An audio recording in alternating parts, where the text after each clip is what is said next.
प्रातः क्लास है 16 अप्रैल 1968 मंगलवार।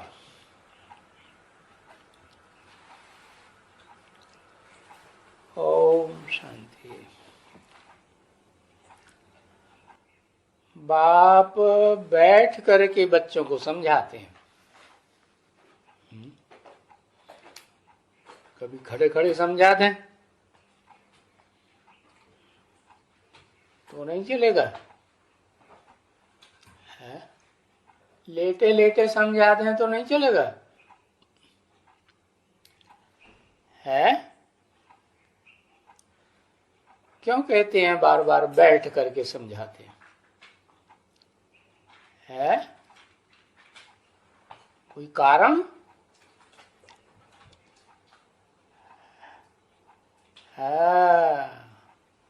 मना कोई शरीर रूपी रथ में बैठ करके समझाते हैं। जो गीता में भी चित्र दिया हुआ है? अब निराकार को कैसे बैठ के दिखाएंगे चित्र में? वो तो विचित्र है। तो बताया कि जब समझाने की बात आती है या सुनाने की बात आती है, सुनाएंगे तो भी मुख से सुनाएंगे तो भी शरीर रूपी रथ में बैठना पड़े, और सुप्रीम टीचर बनकर के समझाएंगे तो भी रथ में, शरीर रूपी रथ में बैठ करके बच्चों को समझाएंगे।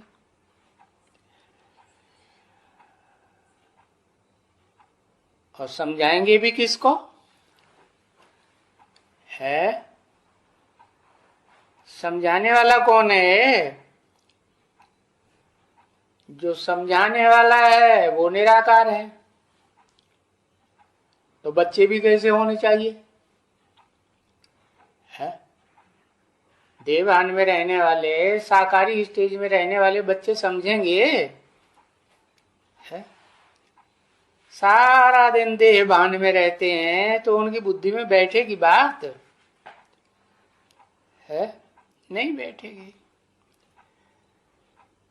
तो कहते हैं मैं आत्माओं का बाप हूं। तो जो आत्मिक स्थिति की प्रैक्टिस करते हैं वो ना बच्चों को समझाता हूं। हाँ, और सुनाते किसको है? जो समझदार नहीं है, बच्चा बुद्धि है, उनको सुनाता हूं। वो कानों से सुनते तो हैं, लेकिन गहरी बात बताऊंगा तो समझ नहीं सकते। छोटे छोटे बच्चे होते हैं, वो गहराई को समझते हैं? नहीं समझते। अभी ये तो बच्चे जानते हैं कि रूहानी बाप रूहानी बच्चों को समझाते हैं।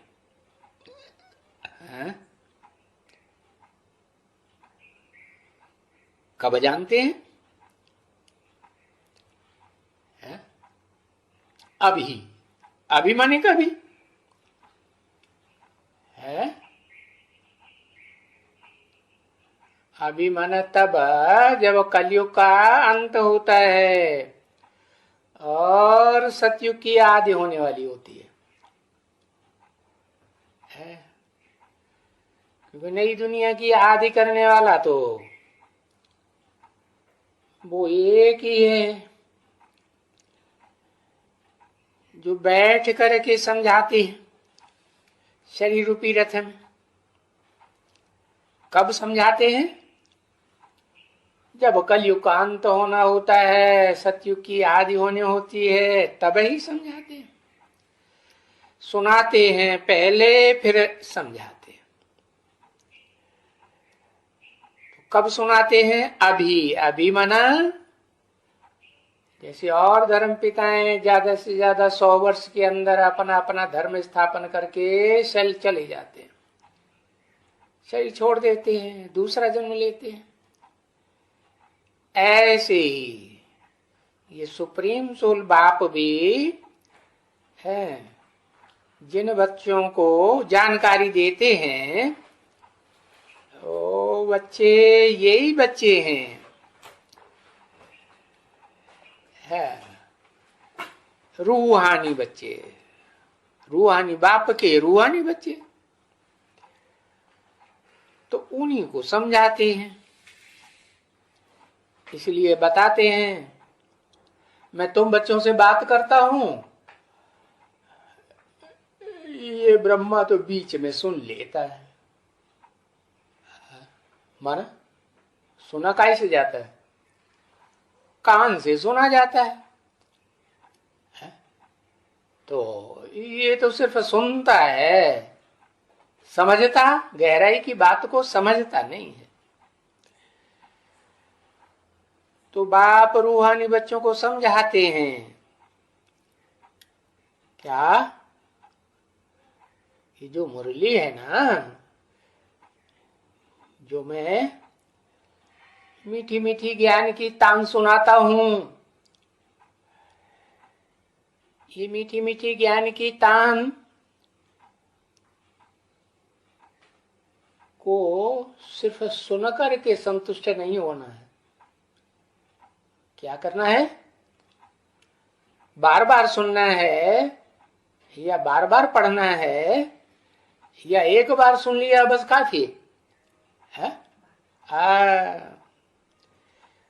बोला 6 बार कम से कम मुरली सुननी चाहिए, पढ़नी चाहिए।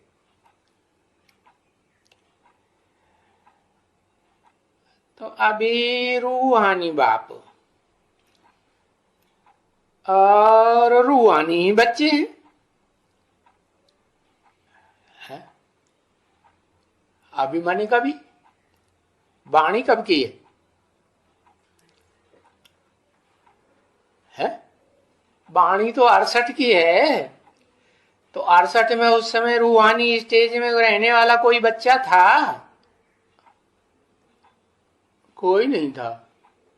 तो फिर फालतू ही बोल रहे हैं, फालतू ही समझा रहे हैं, फालतू ही सुना रहे हैं।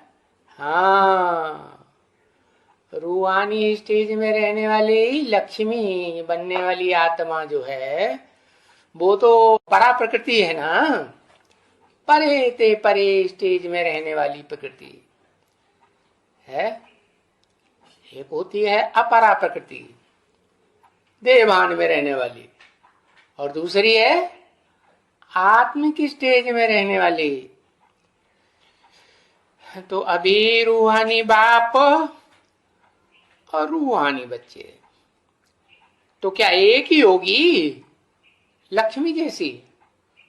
और लक्ष्मी जैसी नंबरवार नहीं होंगी क्या आत्मिक स्टेज में रहने वाली? भले अव्वल नंबर में आत्मिक स्टेज में नहीं रहेंगी, रूहानी स्टेज नंबरवार तो रहेंगी नहीं। हाँ, तो बताया रूहानी बच्चे और रूहानी बाप। लेकिन जिसको कहा कि वो लक्ष्मी की जो आत्मा है वो तो स्त्री चोले में है, लेकिन बाप स्त्री चोले को देखते हैं या आत्मा को देखते हैं? ज्योति बिंदु आत्मा को देखते हैं। बाप तो ज्योति बिंदु आत्मा को देखते हैं। कौन सा बाप? रूहानी बाप, ऊंच ते ऊंच बाप, जिसका कोई बाप है ही नहीं। तो रूहानी बाप हुआ बेहद का बाप। क्या? बेहद का बाप। बेहद का बाप क्यों कहा? बेहद को 500-700 करोड़ को बेहद का बाप कहा जाता है? तो 500-700 करोड़ मनुष्य इस सृष्टि पर जो हैं उनका तो बाप आदम हुआ, एडम हुआ है, आदिदेव हुआ, आदिनाथ हुआ, जिसकी सब धर्म वाली मान्यता, सभी धर्म पिताओं ने माना तो है ना कि हाँ आदम कोई हुआ है इस सृष्टि रूपी रंगमंच पर, तो वो बेहद का बाप नहीं है? है तो बेहद का बाप, परंतु रूहानी बाप तो नहीं है। वो सदाकाल रूहानी स्टेज में रहता है? सदाकाल रूहानी स्टेज में नहीं रहता। कौन सी स्टेज में आ जाता है आखिरी? है देवभान में आता है ना। क्यों देवभान में आता है? क्योंकि वो आत्मा नहीं है क्या? आदम वाली आत्मा वो आत्मा नहीं है क्या? आत्मा तो है, लेकिन जो भी धर्म पिताएं हैं उन सब का बाप है। क्या इस सृष्टि रूपी रंगमंच पर ढेर के ढेर धर्म पिताएं और उनके द्वारा स्थापन किए हुए ढेर के ढेर धर्म है ना, तो उन सब का बाप है कौन? आदम। लेकिन देवान में रहने वाला है या आत्माभिमान में सदा रहने वाला है? हाँ, इस सृष्टि रूपी रंगमंच पर एक टाइम ऐसा आता है कि वो देवान में आ जाता है। किस देवान में?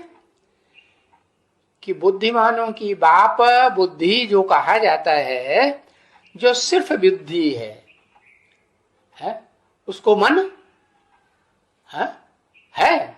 मन है ही नहीं। उसको आंखें हैं, नाक आंख कान ज्ञानेन्द्रियां हैं, कर्मेंद्रियां हैं रूहानी बाप को? वो भी नहीं है। तो उसको तो कोई अहंकार आएगा? उसको अहंकार नहीं आता। तो इस मनुष्य सृष्टि पर 500-700 करोड़ मनुष्यों का एक ऐसा बाप है जिसको बुद्धिमानों की जो बुद्धि, supreme soul heavenly God father रूहानी बाप है, वो उससे सबसे जास्ती बुद्धि का वरदान मिलता है। नहीं मिलता है? बुद्धि का वरदान मिलता है कि नहीं मिलता? हाँ, बुद्धि का वरदान भी मिलता है। और वो मन वाली आत्मा है या नहीं है? सुप्रीम सोल को तो मन नहीं है। आदम को मन है या नहीं है? सदाकाल मन है। सदाकाल मन सदाकाल संकल्प विकल्प करता रहेगा, सदाकाल इच्छाएं करता रहेगा, कामनाएं करता रहेगा। कामना करना, इच्छा करना, ये मन का काम है ना। हाँ, तो बाप कहते हैं इच्छा मात्रम अविद्या है। तो मन अच्छे भी संकल्प करता है, बुरे भी संकल्प करता है, उसको मन कहा जाता है। मन कहो दिल कहो बात एक ही है। तो बुद्धि ऊंची चीज है या मन ऊंची चीज है? हाँ, जो त्रिनेत्री बाप कहा जाता है वो तो वही है जिसको तीसरा नेत्र भी मिलता है। शिव के लिए कहेंगे कि उसको तीसरा नेत्र मिलता है? कहेंगे? नहीं कहेंगे। दो नेत्र तो हर मनुष्य मात्र को होते ही हैं। कोई काना हो जाए वो बात दूसरी है? बाकी नेत्र तो होते हैं ना। हाँ, ऐसे नहीं हर जन्म जन्मांतर कोई काना ही बनता रहेगा, ऐसा होता है? ऐसा तो होता नहीं। तो बताया ये दो बेहद के बाप हैं। एक मनुष्य सृष्टि का बाप,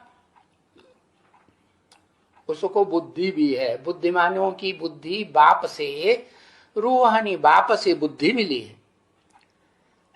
सबसे पहले उसे बुद्धि मिलती है या मध्य में मिलती है या बाद में मिलती है? 500-700 करोड़ के बीच में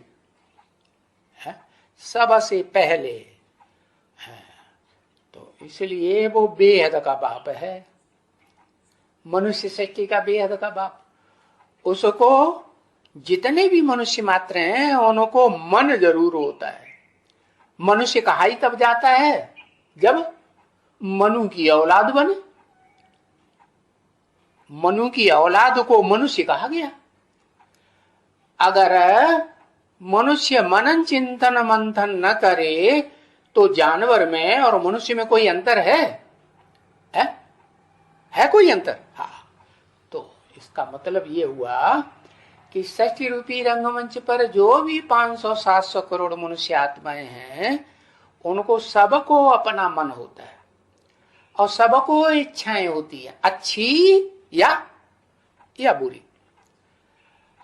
हाँ, ये है कि आत्माएं जब परम धाम की स्टेज से, आत्मिक स्टेज से नीचे उतरती हैं तो शुद्ध इच्छाएं ही होती है और देहधारी के संग में आती हैं तो क्या होता है? हाँ, जिनको देह भान रहता ही रहता है उनके संग के रंग में आती हैं और उनकी देह की इंद्रियों का संग करती है, चाहे ज्ञान इंद्रियां हो चाहे देह। तो फिर क्या होगा रिजल्ट? संग का रंग लगेगा या नहीं लगेगा? हाँ। तो ऐसा संग का रंग लेने वाली इस मनुष्य सृष्टि में 500-700 करोड़ जो भी मनुष्य आत्मा है सबकी यही हालत है। उनमें अव्वल नंबर है कौन है? जो जिसको बुद्धि का भी बड़ा अहंकार है और संकल्प विकल्प करने वाली इच्छाओं का भी बड़ा अहंकार है। मनुष्य के जीवन में बड़े से बड़ी इच्छा क्या होती है? प्रबल इच्छा है, कोई होती है और बहुत ज्यादा इच्छा होती है। जितनी भी इच्छाएं हैं, जितनी भी कामनाएं हैं, उन कामनाओं में बड़ी कामना, चाहे वो स्त्री चोलाधारी हो चाहे पुरुष चोलाधारी हो, क्या जो देह की इंद्रियां हैं उन इंद्रियों से सुख भोगने की इच्छा सभी को होती है। नहीं होती है? हर मनुष्य मात्र को होती है। तो उन सबका वो एक बाप है। कौन कौन है? हाँ, जिसको बोला है राम बाप को कहा जाता है, क्योंकि यादगार मंदिर भी है। जो यादगार मंदिर हैं उसमें राम वाली आत्मा को बाप के रूप में बड़ा दिखाया, सगीर दिखाया है या बच्चे के रूप में दिखाया है? बड़ा दिखाया है ना, समझदार है ना। और बच्चा कृष्ण को दिखाया है, कृष्ण को बच्चे के रूप में ही दिखाया ना। हाँ, कृष्ण को कभी मंदिरों में बड़ा रूप नहीं दिया है। क्यों? क्योंकि जो यादगार है वो कलयुग के अंत और सतयुग के आदि के 100 साल की यादगार है। जिन 100 सालों में वो सुप्रीम सोल वो साकार मनुष्य तन में, जिसे अर्जुन कहो, आदम कहो, एडम कहो, उसमें प्रवेश करके है सुनाता है क्या? जानकारी सृष्टि के आदि मध्य अंत की सुनाता भी है और फिर समझाता भी है ना। हाँ, तो वो सुप्रीम सोल बेहद का बाप आत्माओं का बाप है, रूहानी बाप। और जिसमें प्रवेश करता है वो है मनुष्य सृष्टि का बाप है, मनन चिंतन मंथन करने वालों का बाप। सबसे जास्ती मनन चिंतन मंथन मन का काम करने वाली आत्मा इस सृष्टि रूपी रंगमंच पर कौन है? कोई है या नहीं है? कौन? लिखो लिखो लिखो। है? अच्छा, व्यास के अलावा और कोई नहीं है? व्यास तो शरीरधारी का नाम है? आज की दुनिया में कहीं व्यास है? दादा लिख रहा है सबसे जास्ती मनन चिंतन मंथन करता है, ऐसे करता है? वो तो नहीं करता। छोटा बच्चा होता है वो मनन चिंतन मंथन करता है कोई बात का? करता है? हाँ, तो ये तो बात गलत है। क्या कि दादा लेखराज है जो ब्रह्मा, जिसको टाइटल मिलता है सिर्फ ब्रह्मा, प्रजापिता नहीं, सिर्फ ब्रह्मा, तो वो तो भाई मनन चिंतन मंथन नहीं करता। पुरुषोत्तम संगम युग में जब शिव बाप उसमें प्रवेश करते हैं तो टेम्परेरी प्रवेश करते हैं, सिर्फ गीता ज्ञान सुनाने के लिए प्रवेश करते हैं। गीता ज्ञान सुनाना, हाँ, तो उसको गीता ज्ञान जो सुनाया है उसको अमृत कहेंगे? क्यों नहीं कहेंगे? क्योंकि जिस मुख के द्वारा सुनाया दादा लेखराज ब्रह्मा के मुख से, उसने उन सुने हुए महावाक्यों पर मनन चिंतन मंथन तो किया ही नहीं। 6 बार मुरलियां पढ़ी, सुनी? नहीं सुनी ना? हाँ, मनन चिंतन मंथन बच्चा क्या करेगा? तो इसलिए उसकी यादगार, ब्रह्मा की यादगार कहो या ज्ञान चंद्रमा ब्रह्मा की यादगार कहो, वो चित्रों में, यादगार चित्रों में, मंदिरों में वो कृष्ण बच्चे के रूप में दिखाई है। तो वो कृष्ण बच्चा जो भी है वो टेम्परेरी रथ है, सिर्फ सुनाने के लिए, समझाने के लिए नहीं है। तो वो रथ कौन सा है जिसको बाप इस सृष्टि रूपी रंगमंच पर सबसे पहले समझाते हैं।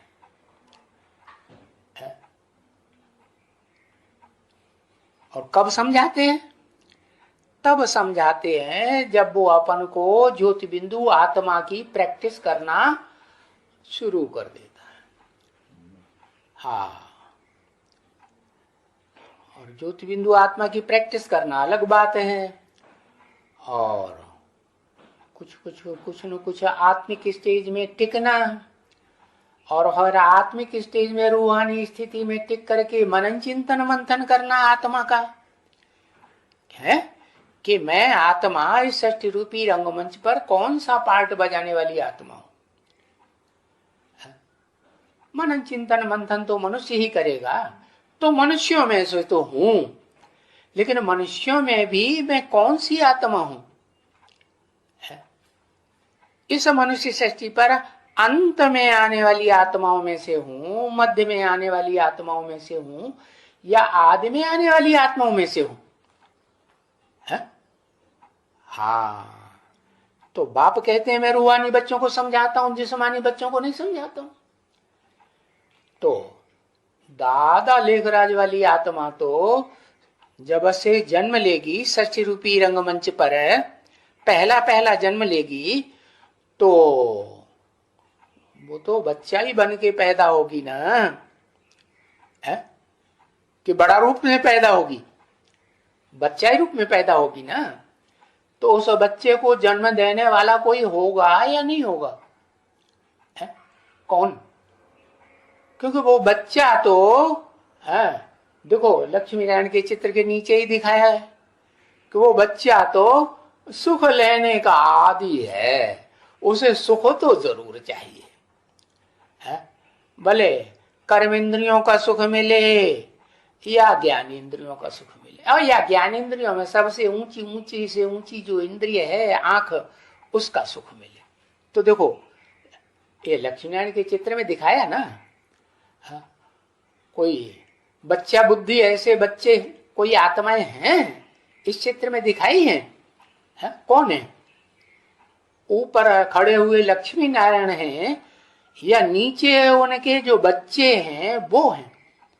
क्योंकि दूसरी पीढ़ी में जो पहली पीढ़ी होती है इस सृष्टि रूपी रंगमंच की, और रंगमंच की पहली पीढ़ी तो देहधारियों की ही होगी ना, है? देवताएं जो हुए हैं इस सृष्टि रूपी रंगमंच पर, वो सभी जितने भी देवात्माएं हैं वो सभी देहधारी हुए ना। हाँ, और देह से विदेही तो सिर्फ एक ही दिखाया जाता है। कौन? जिसको देह की स्मृति ही नहीं रहती और टोटल 100% स्मृति त्याग देता है। माने लगातार रूहानी स्टेज में रहे या नहीं रहे, लगातार रूहानी स्टेज में रहे, देह की याद ही ना आए, तो बाप समान बनाए या नहीं? सुप्रीम सोल बाप के समान है? रूहानी बाप के समान बना कि नहीं? रूहानी बाप को अपनी देह है? नहीं है। तो जो बड़ा बच्चा है आदम, अर्जुन, उसको भी यही ज्ञान देता है क्या? कि अपन को आत्मा समझो, अणोअणियान जैसा बाप वैसा बच्चा। बाप भी, आत्माओं का बाप जो है वो भी रूहानी है, रूह है, देह नहीं है। तो बताया रूहानी बाप हुआ बेहद का बाप, रूहानी बच्चे भी बेहद के बच्चे। तो कितने हैं? है जो रूहानी स्टेज में है बाप के सन्मुख बैठने वाले हैं और वो रूहानी स्टेज में टिक जाते हैं। कितने? है? अरे कुछ संख्या है कि नहीं है? 8 बच्चे हैं। ऐसे 8 बच्चे हैं कि बाप के सन्मुख बैठ करके है रूहानी स्टेज में टिक जाते हैं, रूहानी स्टेज में टिक जाते हैं। हाँ, उनमें 9वें बच्चे को बताया वैल्यूलेस। क्यों? क्यों वैल्यूलेस बताया है? कि वो 9वां बच्चा जो है रूहानी बाप को ही मानता है और कोई जिस्मानी व्यक्ति को मनुष्य सृष्टि का बाप मानता ही नहीं। 9वां धर्म पिता कौन है? मुख्य नाम मालूम है?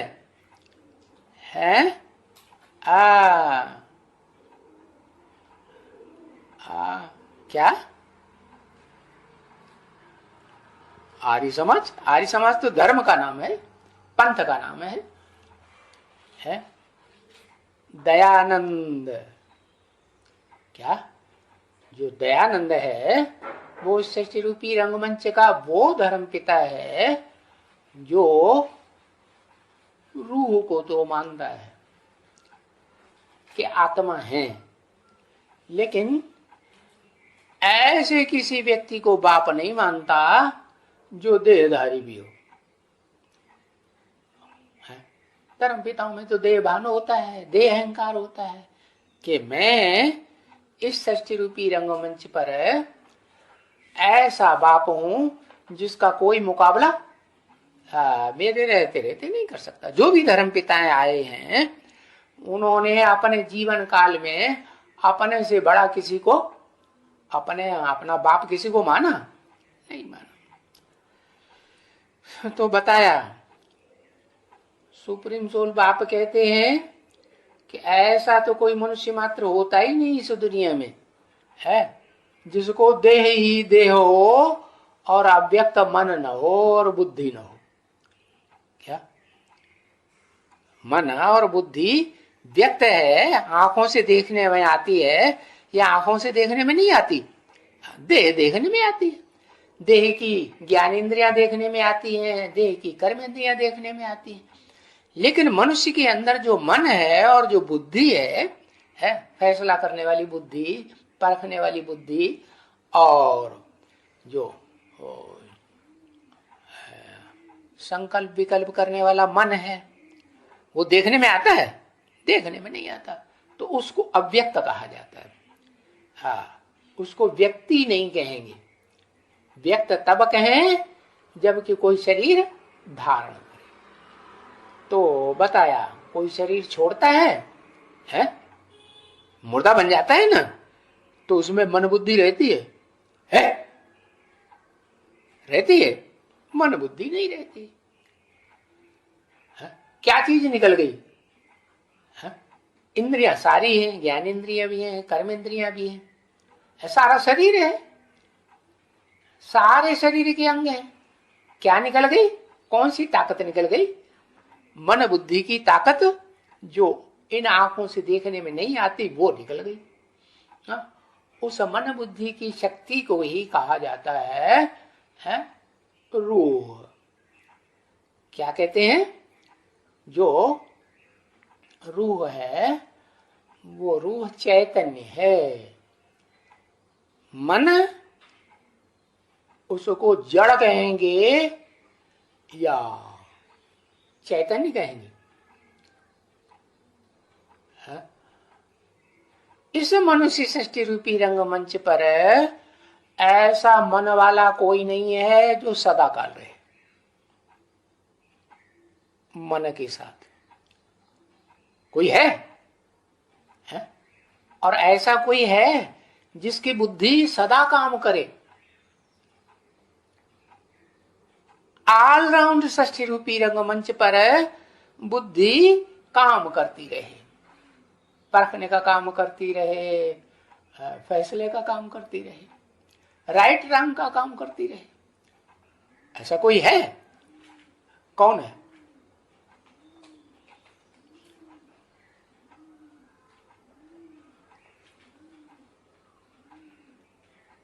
राम। राम तो देहधारी का नाम है। देह में धरी है बुद्धि मन, तो देहधारी। शिव बाबा सदा कायम है। कौन है वो शिव बाबा? 500 करोड़ में कोई है आज की दुनिया में कि नहीं? कहाँ है? कोई साबित करके दिखाएगा?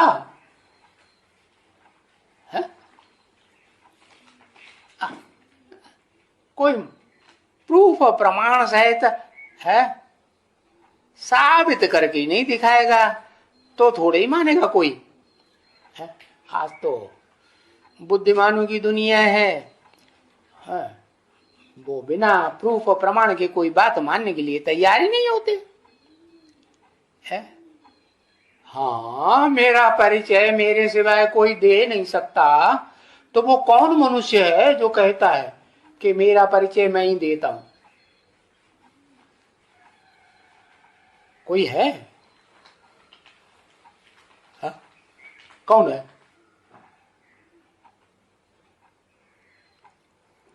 अरे कौन है आदम? उसका आईडी प्रूफ बताओ। है कोई? है?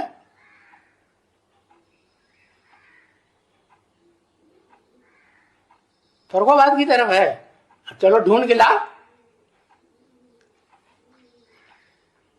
मालिक को मानते हैं फर्रुखाबाद के। कौन है वो मालिक? हम भी तो उस मालिक को देखें कि वो विश्व का मालिक है। अभी है कोई विश्व का मालिक? है? अरे अभी तो लोगों को अपनी घरवाली के ऊपर ही विश्वास नहीं है। जो राम बाप जिसका नाम दिया है उसकी भी हालत क्या होगी इस समय? है? उसको अपनी घरवाली के ऊपर विश्वास होगा? घरवाली के ऊपर? कौन है घरवाली? है? उसका साथ दे रही है प्रैक्टिकल में शरीर के साथ? है? साथ नहीं दे रही तो कहीं की घरवाली है?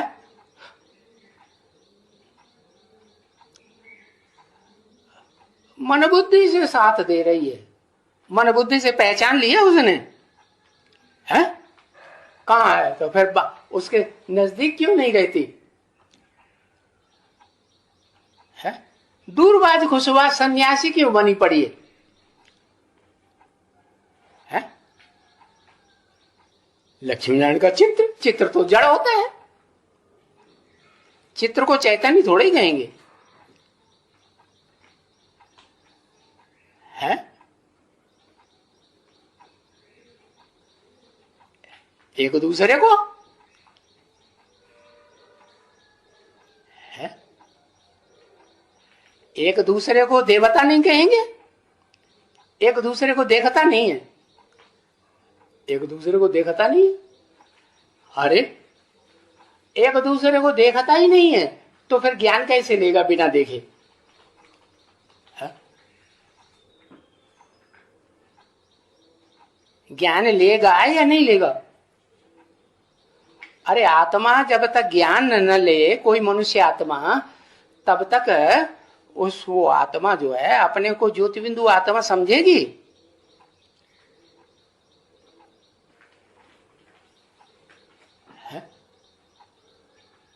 आत्मिक स्थिति में सदाकाल रहेगी? रहेगी नहीं। और स्त्री चोला है तो बिल्कुल नहीं रहेगी। क्यों? वो तो गर्त है, गर्त माने गड्ढा, फीमेल प्लक। फीमेल प्लक माने जितने भी स्त्री चोलेधारी हैं इस मनुष्य सृष्टि में, कलयुग के अंत में तो खास वो अबला बन जाते हैं कि प्रबल बनते हैं? अबला बन जाते हैं। तो जो अबला बन गए उनको राम कहेंगे? है?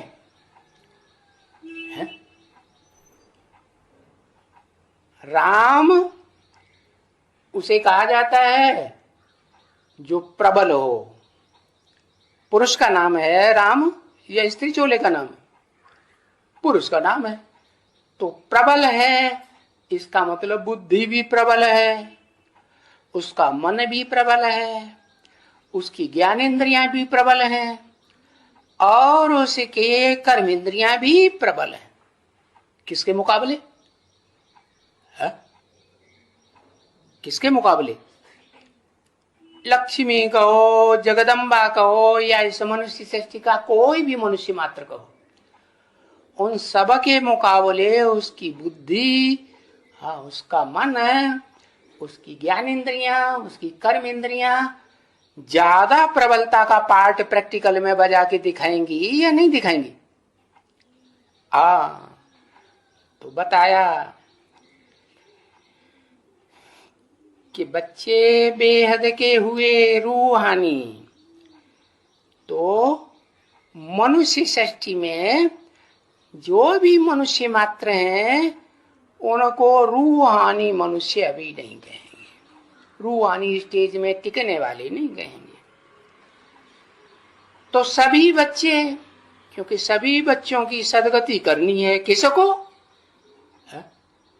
उस बाप को सदगति करनी है जो किसी शरीर रूपी रथ में बैठ करके उस रथ के सहयोग से सदगति करता है।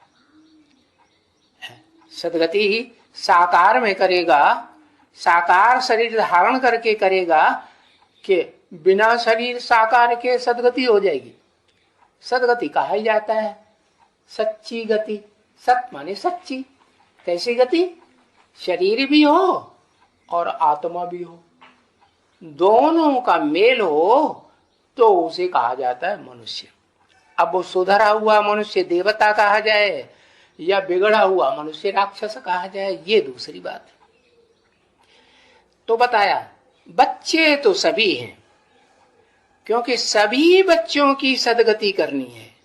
किसको? निराकार को या निराकार साकार के मेल को? किसको सदगति करनी है? साकार के मेल को। माने साकार साकार मिल जाए तो हो जाएगी सदगति।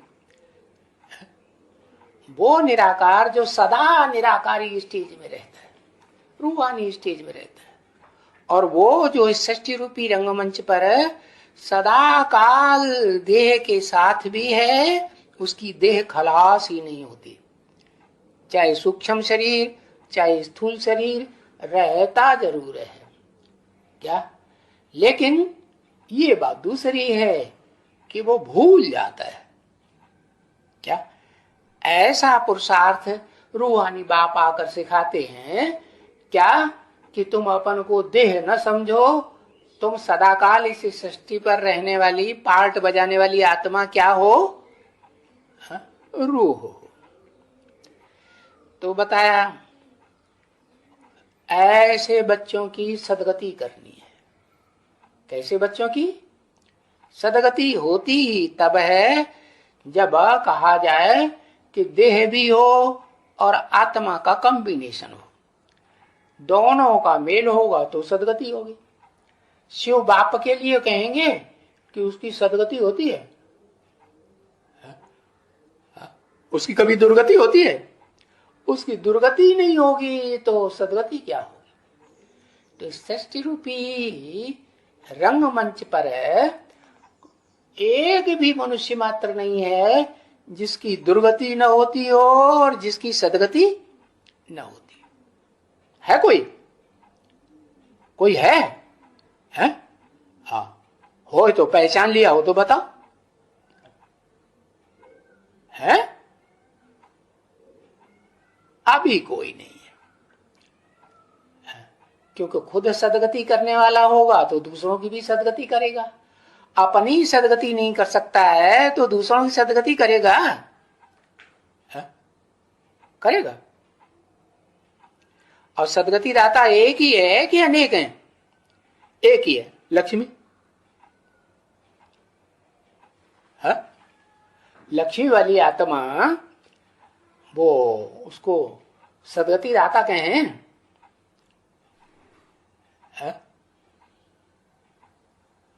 सदगति दाता नहीं है। लेकिन जो सदगति दाता इस सृष्टि रूपी रंगमंच पर बनता है पुरुषार्थ पूरा करके, तो वो तब ही बनता है जब उस आत्मिक स्थिति में सदा रहने वाली आत्मा के साथ मेल हो जाए। क्या मेल होगा? तो सिर्फ मन बुद्धि का मेल होगा या इंद्रियों का, ज्ञान इंद्रियों का भी मेल होगा? मन बुद्धि का मेल होगा, ज्ञान इंद्रियों का मेल नहीं होगा। ऐसा नहीं हो सकता ज्ञान इंद्रियों का मेल होता रहे और मन बुद्धि उपराम रहे। नहीं हो सकता है? हो सकता है कि नहीं? फिर तो वो दोनों का होता है शुरुआत से ही, या एक का पहले होता है एक का बाद में होता है? दोनों का। आत्मिक स्थिति जो है वो प्रैक्टिस की जाती है। अरे कोई की 1 सेकंड आत्मिक स्थिति बनेगी, कोई की 2-5 सेकंड आत्मिक स्थिति बनेगी, कोई की ज्यादा बनेगी, कोई की कम बनेगी। तो आत्मिक स्थिति में जो रहने वाली आत्मा है उसको तो क्रोध तो नहीं आएगा। आएगा? काम विकार आएगा? काम विकार भी नहीं आएगा। लेकिन जो सदाकाल आत्मिक स्थिति में रहने वाली आत्मा है वो भी जब तक ऐसे मनुष्य का इस सृष्टि रूपी रंगमंच पर मेल न हो, कम से कम दृष्टि मात्र से या कानों से सुनने का मेल न हो, आंखों से देखने का मेल न हो, तब तक ज्ञान सुन सकेगी। और ज्ञान नहीं सुन सकेगी तो फिर वो प्रैक्टिकल में उसकी सदगति होगी? हृदय ज्ञानान्न मुक्ति, बिना ज्ञान की मुक्ति नहीं। देह के संबंधों से, देह के दुखों से मुक्ति नहीं होगी तो फिर जीवन मुक्ति भी नहीं होगी। मुक्ति होना पहला काम, और फिर उसके बाद कोई भी मनुष्य सृष्टि पर ऐसी आत्मा है जो ये चाहती हो हमें तो सदाकाल की मुक्ति चाहिए है? हम इस सृष्टि रूपी रंगमंच पर आकर के सुख भोगें ही नहीं, ऐसी कोई आत्मा है? वो तो सुप्रीम सोल है, वो तो सुख भोगने की या दुख भोगने की उसके लिए तो बात ही नहीं। इस सृष्टि रूपी रंगमंच पर कोई ऐसी आत्मा है जो सुख भोगने की इच्छा न करे? सभी मनुष्य आत्माएं जो हैं, जो भी 500-700 करोड़ मनुष्य हैं, वो सब सुख भोगने की इच्छा वाले। बाकी ये है कि सुख भी दो प्रकार से भोगा जाता है, एक तो अतीन्द्रिय सुख और एक इंद्रियों का सुख। क्या? तो आत्मा जो है वो अतीन्द्रिय सुख भोगने की स्टेज को प्राप्त कर सकती है। इंद्रियां हो, इंद्रियों की स्मृति हो या न हो, तो भी अतीन्द्रिय सुख भोगा जा सकता है कि नहीं? नहीं है इंद्रियां तो भी भोग सकता है इंद्रियां तो उनको भूल जाओ, स्मृति न करो। तो बताया कि बेहद के बच्चे जिनकी सदगति होनी है वो देहधारी भी होते हैं, आत्मा भी होते हैं, दोनों का मेल होता है। क्या? उनकी कहेंगे सदगति होती है, और सदगति करने वाला भी देहधारी और आत्मा दोनों ही होगा, दोनों का मेल होगा कि सिर्फ आत्मा होगा। तो बताया जिसके द्वारा सदगति करनी है उसका नाम बताओ। है? किसके द्वारा सदगति करनी है? तो नाम बताया शिव बाबा द्वारा। मीडिया है, अभी है कोई शिव बाप समान बना हुआ कोई शिव बाबा है इस सृष्टि पर? अरे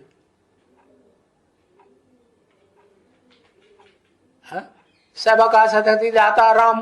राम तो देहधारी का नाम है, वो देहधारी का नाम पता बताओ।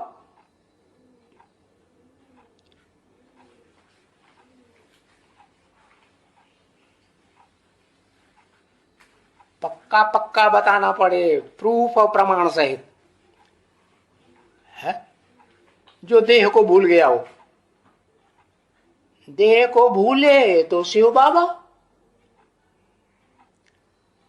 इस सृष्टि रूपी रंगमंच पर देह को भूल करके रहे परसेंटेज में ही सही तो कहेंगे शिव बाबा। लेकिन वो शिव बाबा तो इस सृष्टि रूपी रंगमंच पर दिखाई नहीं पड़ता, न देवताओं को दिखाई पड़ता है, न दैत्यों को, असुरों को ही दिखाई पड़ता है, नहीं दिखा। वो तो गुप्त पार्टधारी है। तो देखो, बाप गुप्त, रूहानी बाप गुप्त, तो रूहानी बाप का बच्चा भी गुप्त। इस सृष्टि रूपी रंगमंच पर वो गुप्त ही पार्ट बजाता है। रूहानी बाप का बड़े से बड़ा रूहानी बच्चा जो इस सृष्टि रूपी रंगमंच पर पार्ट तो बजाता है। कहते हैं शंकर इस सृष्टि पर ही रहता है। कहाँ रहता है? इस सृष्टि पर कैलाश पर्वत पर रहता है। या तो कैलाशी वासी है या तो काशी वासी है। क्या? काशी माना काश्य, जिसमें तेज ही भरा हुआ है, याद का, याद का तेज जिसमें भरा हुआ है उस काशी में ही रहता है। काशी कैलाशी वासी कहा जाता है, लेकिन देखने में किसी को नहीं आता। आता है? नहीं आता है। तो बताया कि बाप को है सदगति करनी है, तो जिसे कि सदगति पहले होती है वो ही फिर बाप और दूसरों की भी सदगति कर सकता है। क्या? नहीं, करोड़पति होगा तो करोड़पति बनाएगा, अरबपति होगा तो अरबपति बनाएगा, डॉक्टर होगा तो डॉक्टर बनाएगा, इंजीनियर होगा तो इंजीनियर बनाएगा, सदगति वाला होगा तो दूसरों की भी सदगति करेगा या नहीं करेगा? करेगा। तो बताया नहीं, सब पूछा वाणी में, किसके द्वारा सदगति करनी है बताओ? तो कोई बता पाएगा? है? किसके द्वारा सदगति करनी है कोई बता पाएगा? आज बताएगा, कल गायब हो जाएगा। है? क्यों? माया किसी को छोड़ती है? 100% ज्ञानी बना हुआ किसी को छोड़ेगी? किसी को नहीं छोड़ेगी, एक को छोड़ेगी। वो भी तब छोड़ेगी जब वो क्या ऐसी स्थिति धारण करे जैसी बुद्धिमानों की बुद्धि की स्थिति है, रूहानी बाप की, ऐसी स्थिति धारण करे। ओम शांति।